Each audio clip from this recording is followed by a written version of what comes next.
Welcome to the Zachrilege cast. Brady and Chuck, how's it going tonight? Oh, just so good. That was fun. Yeah, I like the gong. Do we get it? We're doing great. How are you doing, Zach? Well, I'm a little under the weather, so my voice is going to be a little Barry Whitish tonight. Just had a Monday, I woke up with a sore throat, and by today it's like all through everything. So I'm a little off, but I'm prepared with beverage. So beverage one, of course, when you have a cold, fight it with a stout.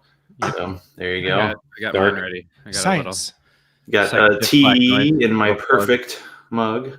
Oh, cute. So, okay, is that a local beer? Because I know you're St. Louis. It is. It's a second shift with Blueprint Coffee. Okay. Yeah. Two of the best establishments here in the St. Louis area. I know it's Schlafly. Is that one of the ones that's local? That's one I know offhand, but it seems like you go to a local beer meetup and like people know 50 breweries in every city. I'm like, how do you do it? But and then of course Dayquil in case. It all goes to heck because we can curse if you want to here. But we'll start with some out of context quotes, and then we'll get to to your show. Okay. And then we can determine which one of you want to claim the quotes. Yep. As we go. I like it. Did I touch my nipples? That was me. That was definitely Chuck. That was me. What was That's the just context a Chuck of that? thing to say. Are we supposed to say what the context was? If you want, yeah. I mean, I was talking about, what was I talking about? Like masturbation or something? And I was not. I think I was scratching my chest. And Brady was like, "Quit rubbing your nipples," and I was like, "I'm not." But our podcast is even video, so if Brady hadn't said that, nobody would have known anyway. We're a very serious podcast. I can tell. I was not touching my nipples. Okay. Jesus. Anyway. Okay, well, it's clear America's ready to move on. So the next one is he won't sign my papers. Referring to divorcing God. Was that me or you? I think that was you. You want to divorce my... I'm not totally sure. I don't remember saying that, and that sounds like a joke you would make. It does sound like a joke that I would make. All right, I'll claim that one. Yeah, God wouldn't sign He wouldn't sign my papers. There was an episode of Shameless that I just saw where they were trying to serve papers, and you know how Shameless is, where it goes way over the top. And it was so good. You had to see it. Great story. The last one is he's touching me with his trunk. That was me. Chuck. Yeah, that's in the our ad for the group. Our private Facebook group where people deconstruct with friends. With friends, yeah. It's touching. Yep. Well, the show is the life after, and I did extensive research on the show, which means I listened to your latest episode. Yeah. Very cool. So how did the two of you meet, and how did you decide to get started in a podcast? Because that's a bit of a undertaking, I would say. Why don't you take the first part of the question? I'll take the second. So Brady and I were friends. So I was in a band in college. This band had like 9 members, I think, at its peak. But people like to say that it was like 20 because it was just as a joke. But we just had a huge band, and the two creative forces were friends with Brady from the church that he was like in high school. I was one of their youth pastors. Yeah, you were one of their youth pastors, which is weird because you were the same age as them. And, yeah, pretty much. Yeah, and Brady hung out with the band, so we were friends then. At that time, we were both Christians, and we used to argue about Calvinism a lot. Mm-hmm. Like I was real Armenian, and he was real Calvinist, so we would just like get into it about. We would mostly just make fun of each other for believing the quote unquote wrong thing or whatever. Yeah, right. It's always interesting with with atheists, we argue all the damn time. Right. But it seems like Christians don't, but they must in the background. Well, Christians doesn't get into like mainstream, like what are the differences between, because you were talking about like, Mennonites and all these different sects, and I haven't talked about close to that many of them, and people don't even realize like all these Christians do not really believe the same thing. But not at all. There are literally thousands of denominations. Yeah. I mean, they like can get together 10,000. for like a few political things. But yeah, I think it was somebody said like 30 to 40,000 different. Yeah, it's insane. I mean, I look at it as like really quick. I look at him kind of like a species where you discover it and you're like, okay, now how did you become what you are? And you can kind of like look through the history of what was important to the decision makers and see like how that like belief system has evolved over time. And I think after a while, enough people saw how diverse that is, and they're like, oh, this isn't even the same animal anymore. Why are we? It's really just because you can sort of make the Bible say whatever you want, and so people run with it in all different directions and fit it into whatever their environment's going to say. But you knew each other as believers, but obviously you failed to believe. Right. So you sucked at being Christians. But what was like I don't know if we want to do like the individual deconversion stories, but maybe did you help each other on that journey, or did you just at a certain point say, I don't believe, me neither? Like you finally came to an agreement on your Calvinist argument from years ago. Yeah, we actually fell out of touch for a while. Like our friend groups just all kind of went separate ways, but then we kind of just kept a little bit on touch online on Facebook. And I saw that, a couple of the guests that we had in the season 1, like Jimmy Lee Finch and Priska, were friends of mine who had started to who were walking away from the faith too. And so when I was walking away, I contacted all of them and said, hey, I have an idea of like a podcast. Would you guys want to be guests on it? And so they all responded back, yes. And Chuck was like, yeah, I'll do that. Plus I've got the equipment. And he was my first guest, and it just made sense for him to become my co-host. So we recorded as like co-host together our first episode, and we've just kind of been producing ever since then. So yeah, we weren't even like super close friends. It was just kind of like a thing where creatively we were on the same page, and then we've kind of like, I think we're closer friends now than we ever were then, for sure, definitely. Yeah, like, when the band broke up, we pretty much like went our separate ways for probably 5 to 7 years. And we all got married and we all got divorced. And here we are. And then Brady turned gay at some point. I came out as gay, turned gay. They got me. What was it? What was that like kids show? They had the gay Teletubby. Does that who turned you? Purple one. What it was. Yeah, Tinky Winky of Teletubby fame. Yeah. Well, after all that controversy was going on with Jerry Falwell, because he's the one who he started all that shit. He actually came into the church that I went to, like in my hometown. When that was going on. Jerry Falwell. The reason that your life is miserable right now. And he had like bodyguards and shit with him. I believe it. Yeah, weird. Of course. Yeah, he needs bodyguards because he fucked with the Teletubbies, man. Because he fucked with the Teletubbies were just like up in the rafters with sniper rifles. And they're just like, pissed. God damn it, he's got cover. And toddlers know how to take orders when it's repeated to them over and over. They're ready to fight. That's right. So yeah, that's the story of us. That's how. When did you get started with the show?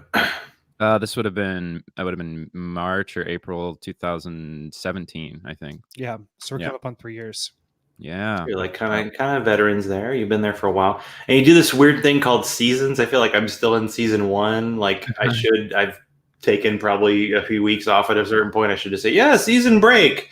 Yeah, but no, I don't do that because I don't know why, but I think that's probably a smart move. We didn't really know when we were going to stop. And at some point I was like, Brady, I'm really tired. Can we take a break?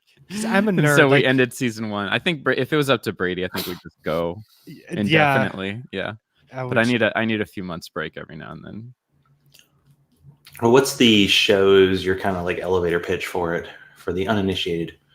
Yeah, our big thing is we focus on people coming out of fundamentalism, and we have an emphasis on spiritual abuse, religious trauma, and understanding indoctrination. And so what we kind of want to help people do is, as they're starting to question and doubt whether it's fundamentalism or even it could be any kind of Christianity or any toxic belief system, right?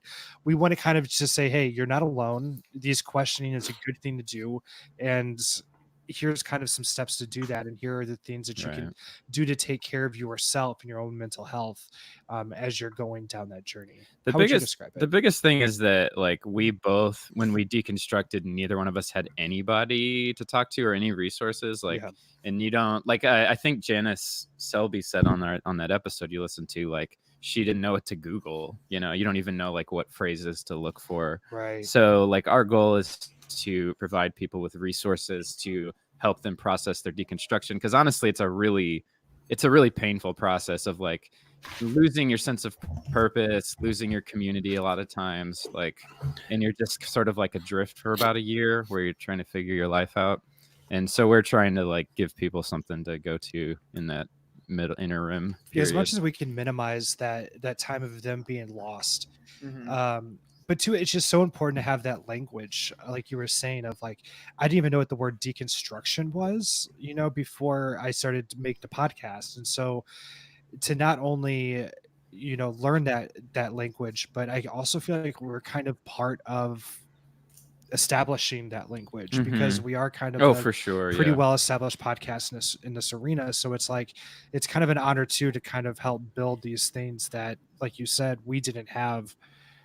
But knowing that we're getting these emails from people saying, oh my God, thank you for talking about this, because it's really helping me figure out a lot, and you're finally giving me language for my experience. It's such a new thing that like a lot of the things that are being said about it are new, like first time things, you know. So we're like making up some shit as we go and just kind of running with it. Like we find out what works and we kind of run with it. So well, has your kind of show format been similar the whole way through? Like, what's the usual format for your episodes?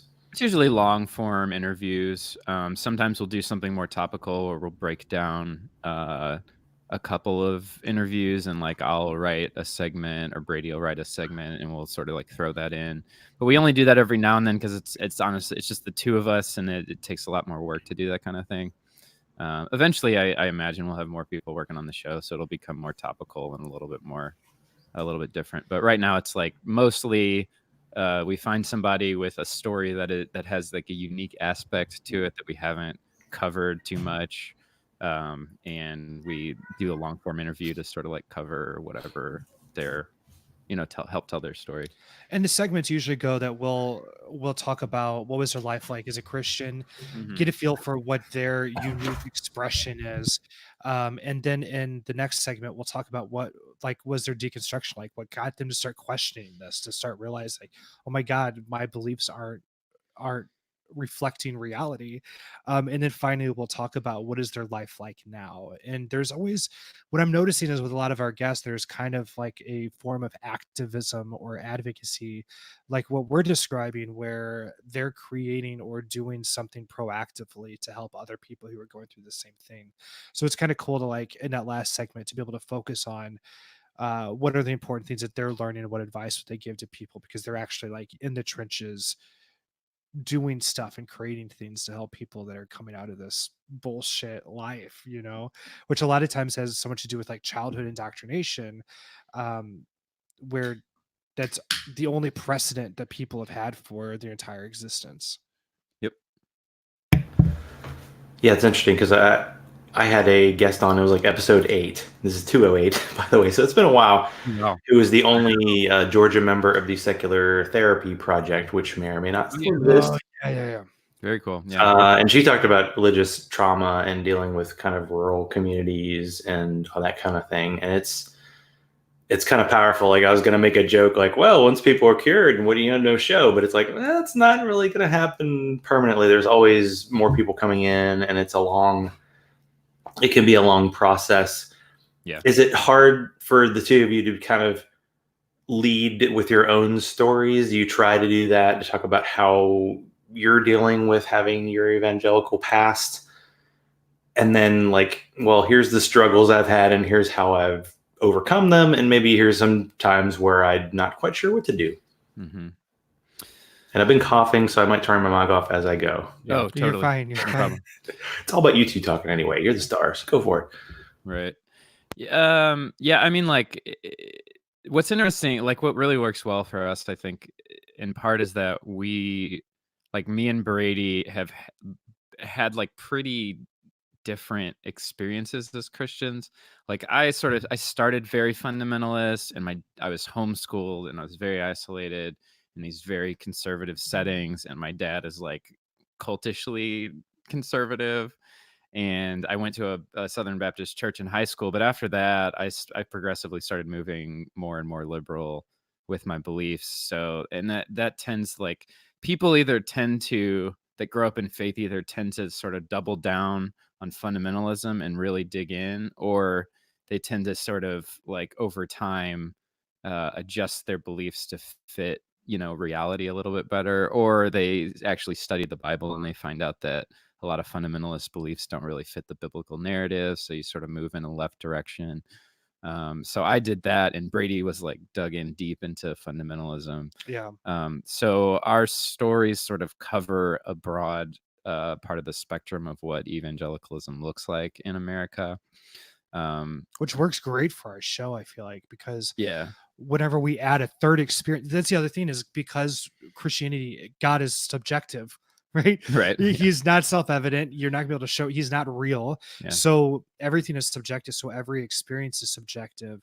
So whenever we interview somebody, we're adding in this third story, and then we're kind of able to look at it from both Christian, ex-Christian perspectives, but from like different kinds of ex-Christians.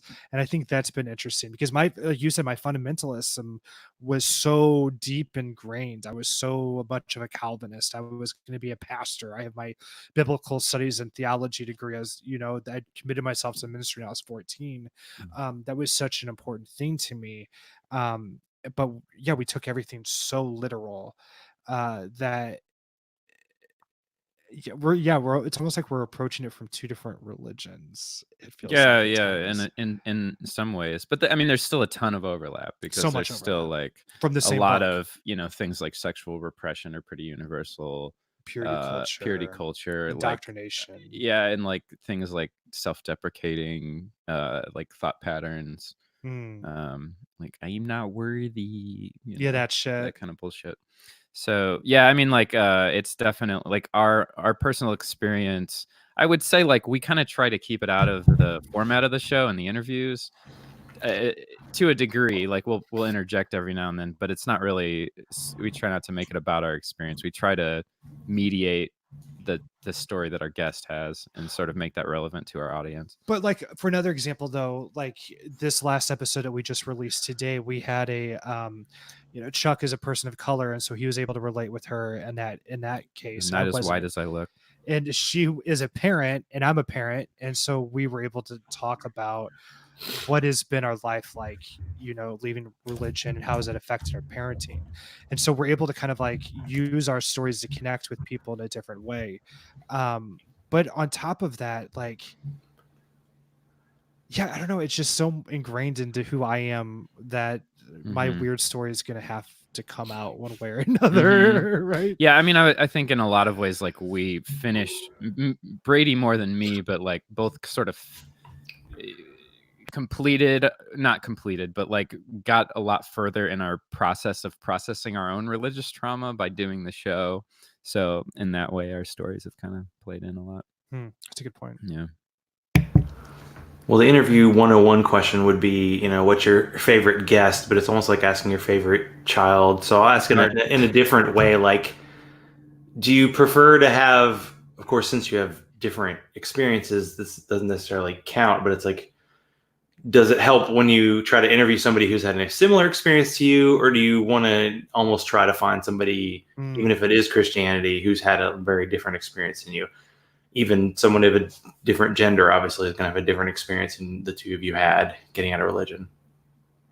That's a really good question. I feel like that answer is probably different for me and Brady individually, but like for me, I love guests that teach me things. Like probably some of my favorite guests have been Marlene Weinell, who wrote Leaving the Fold, coined the phrase religious trauma syndrome, which is like what our whole show is built on. Rick Allen Ross is one of my favorite guests. He's so like good. Like cult expert. Yeah, kind of like almost celebrity cult expert. Like he's been on TV for a bunch of different reasons, and he's like he's just like a badass, really thoughtful dude that taught us all kinds of. I mean, we learned so much in that interview about how cults work and like what makes a cult and things like that.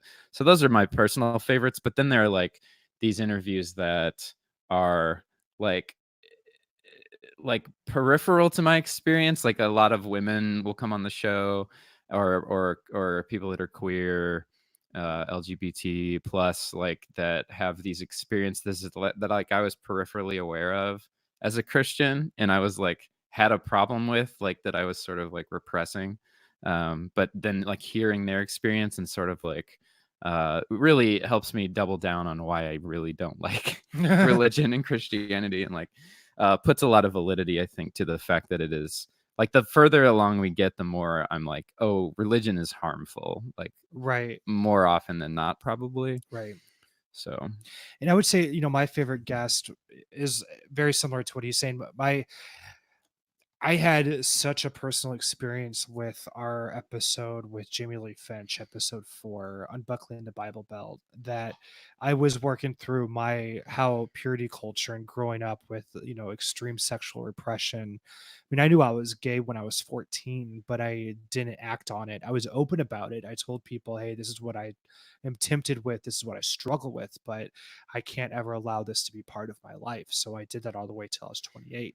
It fucked me up sexually. So to be able to talk to Jamie about that and to have like new permission and access to my sexuality, she's been able to bring a lot of healing to myself and a lot of other people through the conversations that she's had about that. So that was a really meaningful one too.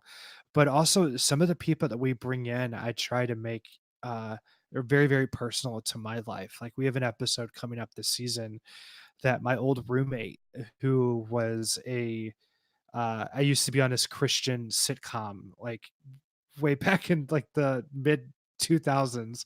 It was horrible, no budget, just a whole bunch of like people in their young 20s and a video camera. We got distribution somehow. It's called Completing Caden. If anybody wants to look it up, it's incredible. Horrible. It's hilarious. So a friend of mine, he was one of my co-stars on that.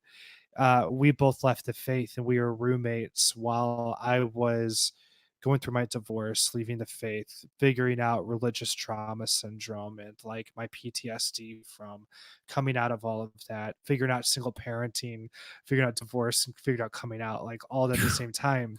And so I get to interview my old roommate and friends from that era in my room. And it was just me, him, and like my laptop and 2 microphones. And to be able to have such like an intimate conversation of such a meaningful time in my life, that's been a cool experience too, to kind of be able to memorialize and to kind of create to create something to remember this weird ass chapter. It's not even a chapter. It's more of like slamming one book, throwing it across the room, picking up some random other fucking book and reading that one instead, to be able to memorialize like that, that time, I think is really important to me and be something I can share with my son when he gets older too. Yeah, and on the last episode, there was a discussion of like divorcing God. So you were like divorcing God, divorcing your wife, and then like kind of divorcing your sexuality at the same trio. Yeah, and I was disfellowshipped from my church, which means I had a complete shunning from that like entire denomination. I even tried to go to other churches and they were like warned about me.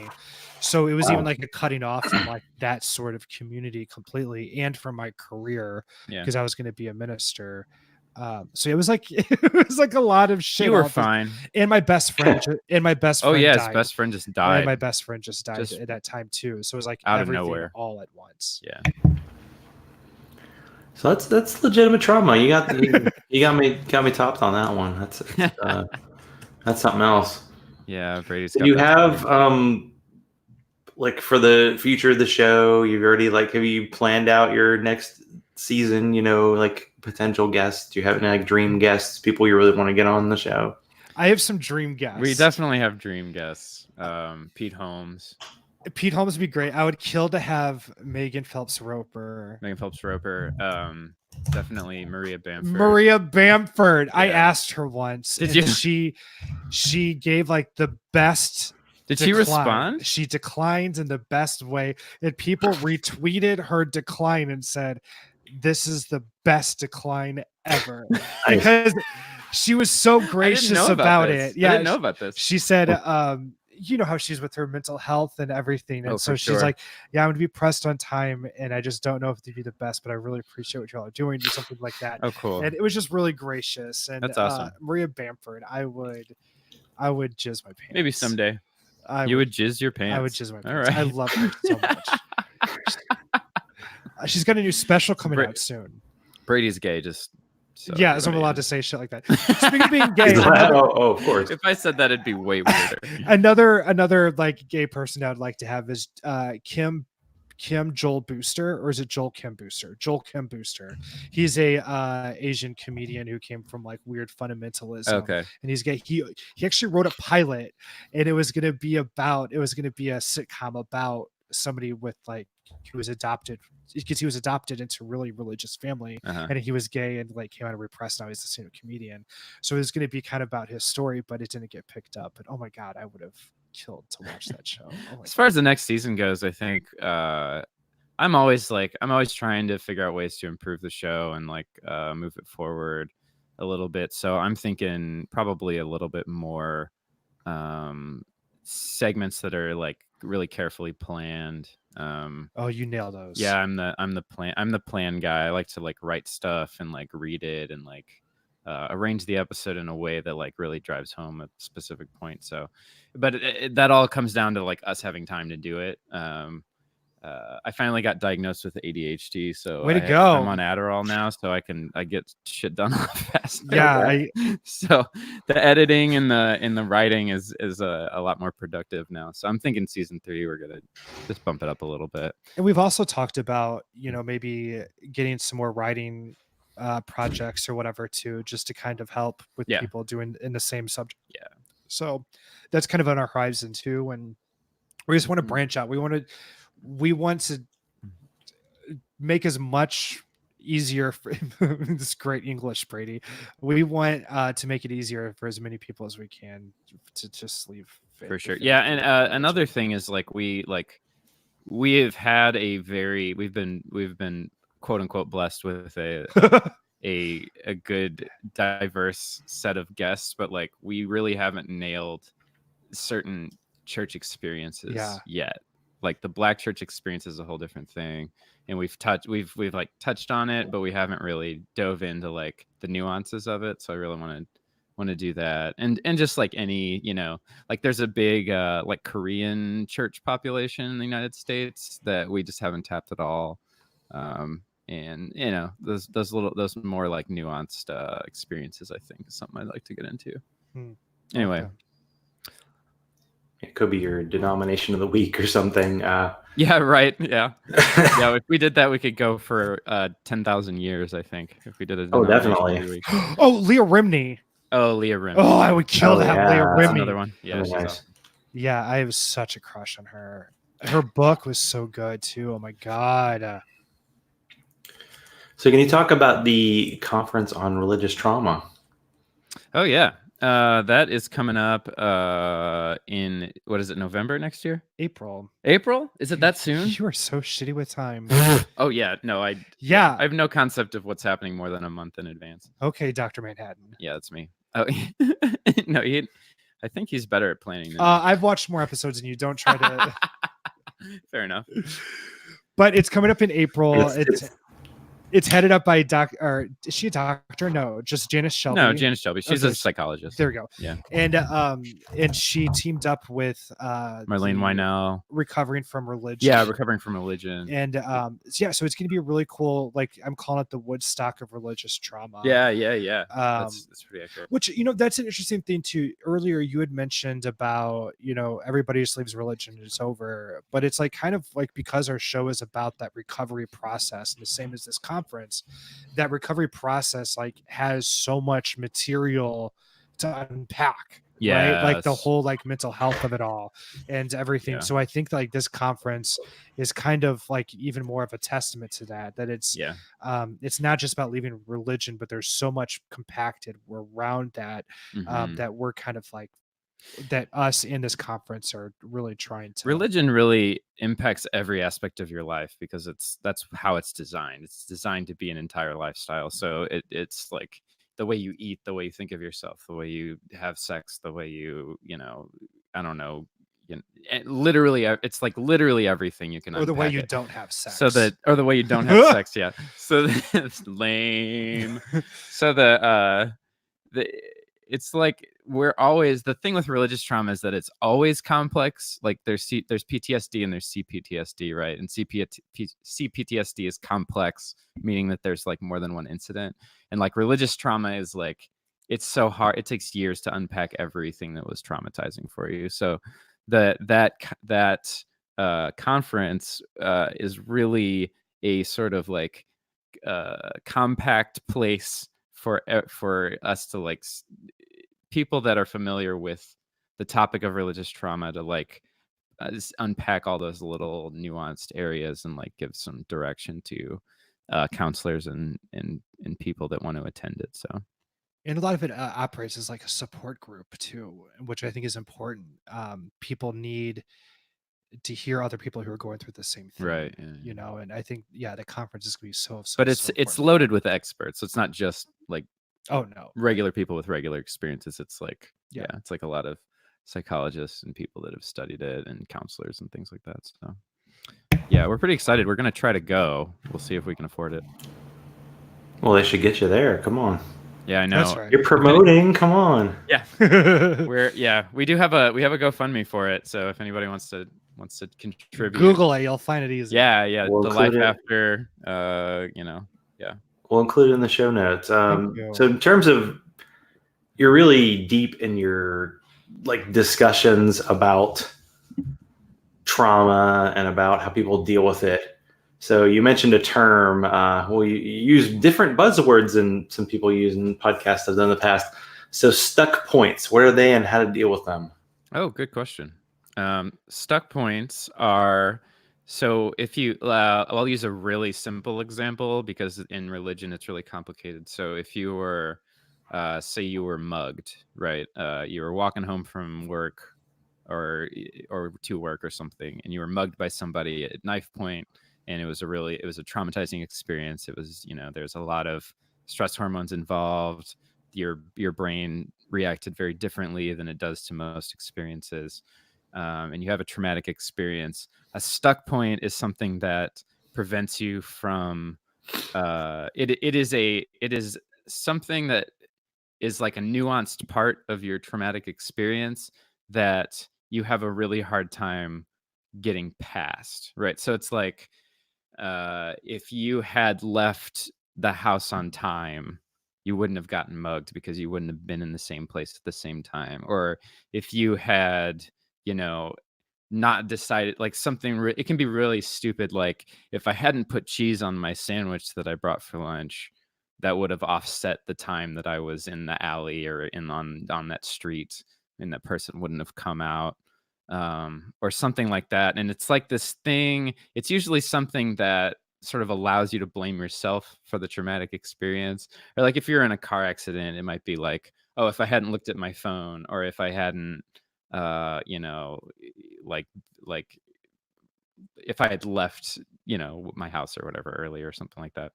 So it's something that you use to blame yourself instead of just processing the trauma. It's like, it might be true that if you had left earlier, you wouldn't have gotten in a car accident, but you didn't, and the thing happened. So you don't want to get too hung up on the details of like blaming yourself. A lot of times they involve some sort of magical thinking, right? I think we gave the example. Well, with religion in particular, for sure, right? And you get like the whole like Mothman prophecies sort of thing, of like, or if like the moth died. You mean the butterfly effect? Oh, wrong. You went movie. to the Damn moth. It, you went to the Mothman again. Damn it! All right, the butterfly effect. Richard Gere is coming for you, man. But yeah, the point of like the suck point being this thing that you tell yourself that's getting in the way of you to be able to heal and to be able to kind of like really process your trauma and to really like have a clear objective view of reality. So in the religious world, a really common one would be like, why was I so naive? Like, obviously these things are very difficult to believe. Like, of course, Noah didn't have an ark that saved every animal on earth. Of course, Jesus didn't raise from the dead. That's not a real thing. Why did I believe that? That was those aren't true. Oh, yeah. Sorry to break it to you. And we're here to say that Jesus didn't raise from the dead. That's the whole point. No, and it's like, okay, yes, you were naive. I was naive. Brady was naive. Hey, literally millions of people are naive. That's not the point. The point is like you were lied to, whether it was on purpose or not. You went through these experiences that were traumatizing for you, and like, let's dive into what that means rather than hanging up on like, oh, I was stupid, or that's an example. Yeah. Well, I don't know if it's a Christian thing in particular, but it's definitely like if something bad happens in your life, it's your fault. Yes. And if something good happens, it's because of God, and that just happens. And so, anytime something bad happens, it might just be bad circumstances, but you would definitely be like, oh, obviously it's me. And that would make it harder to get over that. Yep. And then you also, keep going. Your part's better than mine. Oh, you're fine. Well, no, I was just gonna say, because all of the proof unquote of God is subjective, you have to learn how to filter your subjective experience to feed into your belief system, right? So it's like the way that would work is if something good happened, then you would outsource that to God and say, well, that was God. And if anything bad happened, you would have to blame yourself, or else. Or you could say you could still say that was God testing me or something. Right. Because your brain is hungry for evidence, right? And it's starving for evidence. It's going to eat whatever it can get its hands on. So it's, you're going to be creating these really situations that create quote evidence that aren't really doing that. You're just filtering your experience. So I think that even gets into hyperdrive when it comes to Christianity, of the blaming yourself part, because that's kind of like what you're being conditioned to have as your auto response to those sort of situations. So it even bypasses a layer of your consciousness, like a layer of awareness, that I think is really even more damaging and dangerous. In Christianity, like, everything that is bad in the world is technically humanity's fault, right? Whether it's like hurricanes or mosquitoes or war or bombs or murder or whatever. It doesn't make any sense, but like, yes, everything is contributed to the depravity. If you're Brady, total depravity. That's a tenet, one of the tenets of Calvinism. It is ultimately our fault. So even if it's not your fault as an individual, it is our fault for being unrepentant, sinning humans. Well, in your last episode, you talked about a friend who actually got a plant to kind of represent him giving up God. Did you have to kind of retroactively grieve the loss of God and like what it represented in your lives when you were like, okay, this isn't me anymore? Yes, absolutely, 100%. Like, and part of the reason that we have this show is like to encourage people not to have to do that retroactively, but to just jump in, to grieving. But yeah, it was like probably 4 or 5 years before I really went back and grieved the fact that I didn't have God anymore, because God was like my closest friend. I took all my problems to God. I was like, you're supposed to pray without ceasing. That's like a quote from the Bible. So that was. That's an interesting thing that happens that you sort of don't realize that you need to do. So like, I think a lot of people leave religion and they're just like, oh, this is bullshit. And they just sort of like like wriggle their way out and go a different way, and don't really make like a monument about the fact that they went from believing this to not believing it. But you really do like lose something in that process. And having to go back and retroactively, that's like I have a really hard time grieving anything. Like I was just talking to my partner the other day, it just like my grandma died over a year ago, and it just hit me like a week ago. It was like, oh man, I really miss my grandma, wow. And like until then, like I have a hard time grieving, so I have to waves, right? Like it totally does. But like having a ritual, I guess, I think is what sort of my friend that was like, he's been out of the faith for years, and he's a really good friend of mine. And so he bought this plant, and he decided this plant is God, and I'm going to take care of that plant for a while because it was such an important part of my life. And then I'm going to fucking let this plant die, because you need ritual often. I think a lot of people need ritual to grieve. Yeah. So it's like, whether it's like for me, it was like I have a picture of my grandma, and I found myself just kind of staring at it for a minute. Like, this is like, man, I really miss this person. She was there my whole life. She loved me a lot, and she's gone. And you gotta have something tangible, something you can look at, something you can go back to when you're feeling that sense of loss. You know what? I think like in a way, the podcast is that ritual for me, because the way that my personality is wired, I'm an alert. I'm a watchman for my community. If I was an ant, that would be my job in the hill. That I want to be able to tell people, hey, there's a warning, fix it. And so I think that the podcast is my meerkat jumping up and giving the alert to the rest of the colony, because I'm saying, here's how this shit is harmful, and here's how you can get out of it. And so that gives meaning to my suffering. It gives meaning to my experience, because I realized, like, being disfellowshipped, I thought my whole life God was with me. So my experience mattered. When my parents fought and I relied on God, that mattered because God was with me.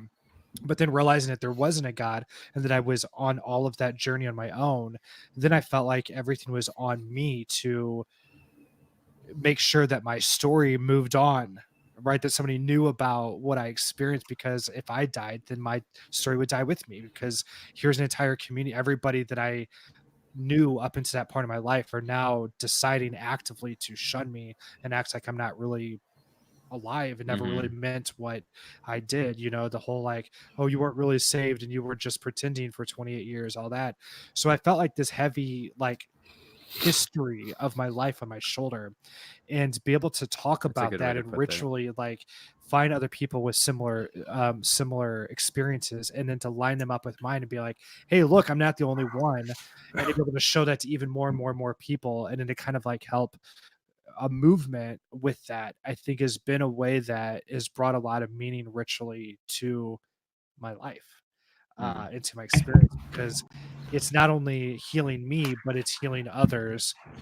And then I feel like creating healing is like the biggest fuck you to an oppressor. And I look at this faith as a oppressing force. So me bringing healing to people is my ultimate middle finger, right? Yeah. Tight. Fuck Excellent. You. Okay, so only one of the two you're as a parent, is that right? Yeah, the gay one. How did that happen, right? Somebody fucked up. So do you have any dad jokes available? I am full of them. You've got to give me a topic though. Like I can't just like pull one out of my ass on anything. Really? Oh, I know I'm a failure. What if I said I'm hungry? Oh, I'm Brady. That bullshit. That's like first level. That's like that's basic level bullshit, right? Brady's on those complex puns. Yeah, I want like deep complex. Like I want commentary on modern event. Like I have current events. I have complex pun traumatic stress disorder. That was hard to say. Yeah, pun traumatic stress disorder. God, Jesus. You got dad jokes. I got the dad joke. I got the dad joke in today. I'm mad. You're mad. I'm mad. He's mad. I'm mad. Deal with it. Well, I'm sorry to make you feel that way. Unfortunately, this cold thing is terrible, and I feel like we're gonna have to call this the 101, and we'll have to do a 201 down the road to get, the deeper information on the show. Yeah. But before we call it a night, is there anything that we didn't talk about that you want to hit before we get into the promotion side? Ooh, that's a good question. I think talking about it, can I talk about childhood indoctrination while you do that? Yeah, please. I'm very passionate about like focusing on childhood indoctrination. I'm an atheist, and so being part of like atheist. You are?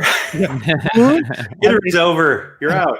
Okay. No, but like one thing I've noticed is like because I try to be active online as much as I can, I notice like a big rift between atheists who have experienced indoctrination and were part of like the faith, and then atheists who were not, and it was never part of their experience. And so I guess what I want to be able to do is to help explain to atheists what it was like to be indoctrinated, so that there might be a little bit more understanding when it comes to online conversations and online attitudes when it comes towards people who are part of fundamentalism, because like childhood indoctrination, we always give that analogy about the frog in the kettle, that if you're in the kettle for long enough and it keeps on turning up the heat, you don't notice it. But there was a whole generation of us that were tadpoles that were born inside of that pot. Yeah. That was the only thing that we experienced, that the only precedent that we had of modern era was by reading this ancient book, because our parents weren't around and didn't give a shit, or we were going to church on Sunday and that was the only time that somebody was really giving us attention or spending time with us. So I came from a divorced home. It was a bad divorce. My dad was a deacon. He cheated. It was a lot of manipulation, lying. So I threw myself into the faith, which made me even more indoctrinated, which made my exit even more difficult and even harder, which probably even required more trauma to happen to me before I would leave, right? Like if I didn't have that weird series of unfortunate events, I may still be Pastor fucking Brady at some church, like preaching the word. And so I just want to encourage like atheists, look up and understand childhood indoctrination, understand how it isn't just a lack of information, but it is a cutting off of your antenna. It is a cutting off of your senses that you would be using to gather new information. And those are things that I think we really need to be empathetic and understanding to. One of the biggest things we've learned is that there is a huge gap between people that chose religion, like Christianity in particular, as adults, and people that were born into it. Like and it's not just the fact that it's like it is a huge gap, right? It's like we believed it way more than our parents did. Like for me and Brady both, it's like we believed it way more. We know the Bible way better. We like took our entire lives were built with this trajectory of like being the best Christians we could. So the directions of our lives are different.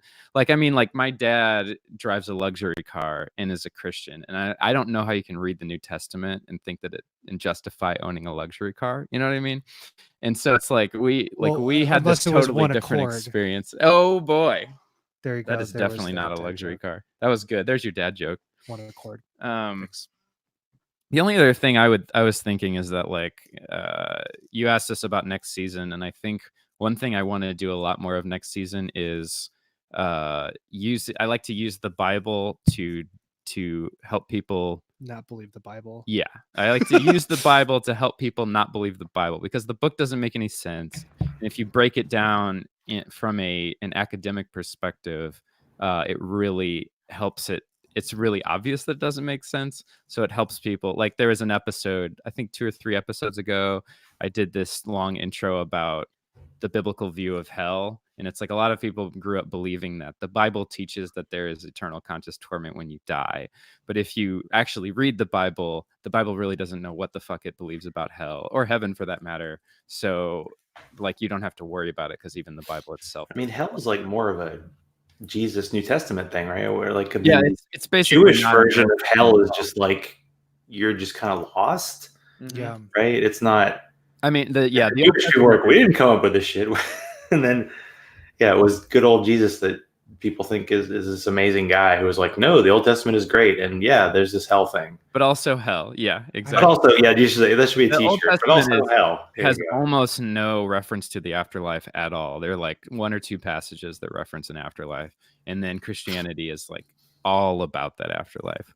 So it's shit like that. I really want to dive into and like help people sort of break free. Because hell is one of those shitty things because it is so traumatizing. The belief itself can be traumatizing. It's traumatizing, to a kid. Yeah, if you take it seriously. So it's like one of those things that even after people leave, they have this thing where they struggle with fear of it because it's made to keep them inside. It's made to keep them in. And so they have to like, how do I exist with that fear and disbelief at the same time? And then what you're saying and what you're showing is that sometimes the best way to reconcile those is to run right at the source's beliefs and then take a big shit on it. Yep. And then light it on fire and walk We know away. the Bible better than, but between me and Brady, we know the Bible better than most Christians. Most people that call themselves both Christians. Of us individually, I feel like do too.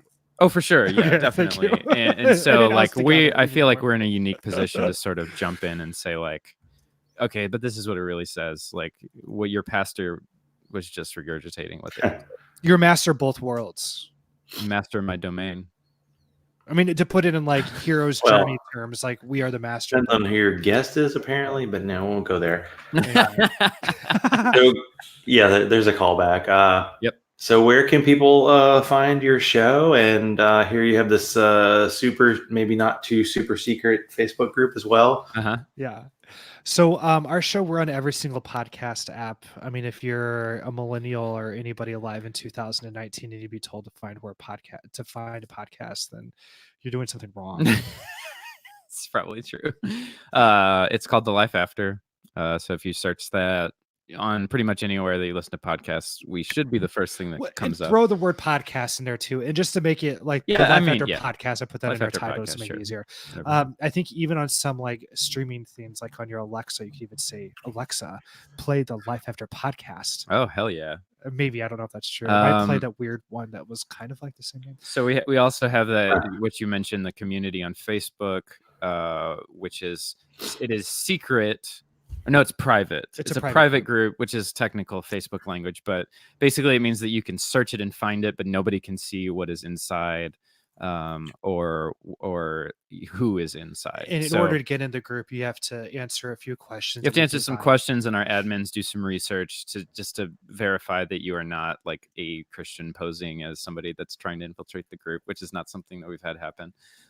It's up to about close to 1,700 members right now, and it is very active. People post what they're going through, what they're thinking, what they're feeling, what their trauma is, what their stuck points are, to call back, and the people respond and show empathy, and we try to keep it pretty productive. We really don't like it to be like a place where people just complain about Christianity. We like it to be a place where people actually make progress in processing their trauma and make progress in processing their psychological issues that they're dealing with. Some of our members have or like family shit. What? Some of our members have found each other, like they made friends and ended up having a threesome. Had a threesome? Very nice. So it's good for that. It's good for sex too, apparently. That's for the next one out of context, right there. It's good for sex. Yeah, there you go. That's You can quote us on that.